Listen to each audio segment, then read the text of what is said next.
Taoiseach, I'm one of the people who believes Leo Varadkar shouldn't have gone to meet Joe Biden.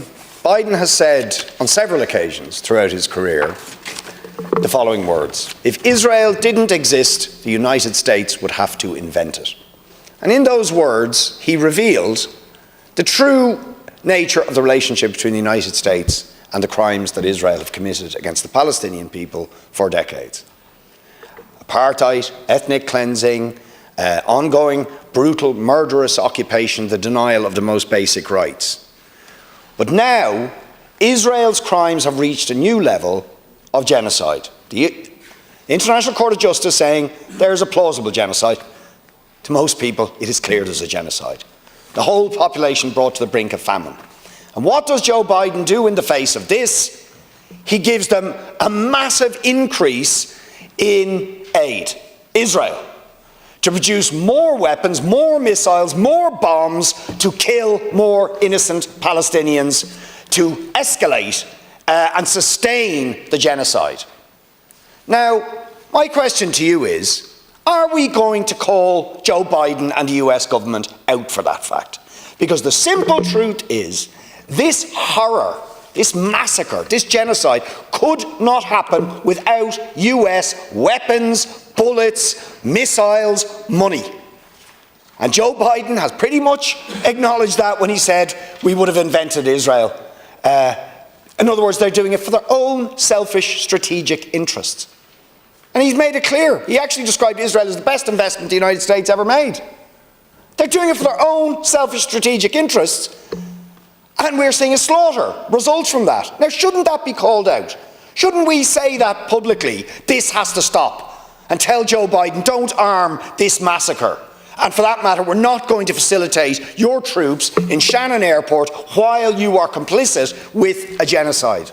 Very much thanks to colleagues, to Deputy Haughey. In my previous capacity as Minister for Further and Higher Education, Research, Innovation and Science, I'd visited just Washington and Boston in the month of February and took the opportunity there to see firsthand the strength and vitality of our relationship, including our very strong and expanding education, research and innovation partnerships. Had a number of engagements in Capitol Hill and with the Biden administration. Since becoming Taoiseach, I have had engagement with the Special Envoy Joe Kennedy, with Nancy Pelosi, who was in Ireland last week. I met her in government buildings, and I've also had a bilateral meeting with the US Ambassador, and I hope to speak to President Biden shortly, because I think it is important that we continue to engage and to talk with the US administration on issues of mutual interest and concern. Look, I always think it's very important that in any relationship between two friends you can be honest. And in all my engagements with the US administration now and into the future, I'll continue to articulate very clearly the Irish position in relation to the need for a cessation of violence, the need for humanitarian aid not just to flow but to be unimpeded in terms of its access, and the need for a two-state solution. And I welcome the fact that when my predecessor visited Washington and in the Oval Office and articulated his view on the need for a ceasefire, the US President said he agreed.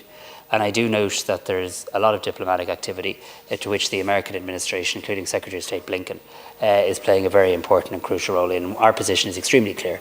We intend to recognise the state of Palestine. We want to see an immediate ceasefire. We want to see the humanitarian aid in and unimpeded, and we're very clear in relation to the need for a two-state solution. There's different views, and some members of this House, including Deputy Boyd Barrett, had a view. I think it's always very important to turn up, and I think the relationship between Ireland and the United States is one of the most important relationships that we have, and it's one that I very much value.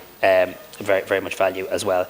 In relation to Deputy Murphy's comments in relation to protest, I think peaceful protest has an important role to play, and I think students have engaged in peaceful protest on many occasions. I'm not going to comment on the actions or inactions of other countries in relation to how they engage with protest, but here in Ireland I know students have a very have always been willing to articulate their views on important issues and stood up for humanitarian issues, and I expect that will continue. But obviously, all protest needs to be within the confines of the law and should always be peaceful. Deputy Murku, I mean, to agree with you, yes, I think it is important that we continue to be truthful in relation to the Irish position in all our bilateral relationships, and with the US, that is no different. Your own party would have gone to Washington in March, and I'm sure you articulated the position, as would the then Taoiseach has done that, and I think we should all continue to speak insofar as we can with one voice in relation to the people of Ireland's view about the need for an immediate ceasefire and an end to the most horrific scenes that we're seeing in the Middle East. I note your comments in relation to divestment, and the work is ongoing in relation to that. On the state of Palestine, as you know, I hosted the Spanish Prime Minister in government buildings. I also would have spoken with him again at the European Council, would have engaged with a number of other European counterparts. Spain intends to recognise the state of Palestine. Ireland intends to recognise the state of Palestine. We're seeing if there's a relatively small number of other countries that might be willing to do so at the same time. But Ireland won't be waiting around forever either, because I do think it's important that this country does recognise the state of Palestine, and I'd hope to be in a position to update this House in the next few weeks in relation to that.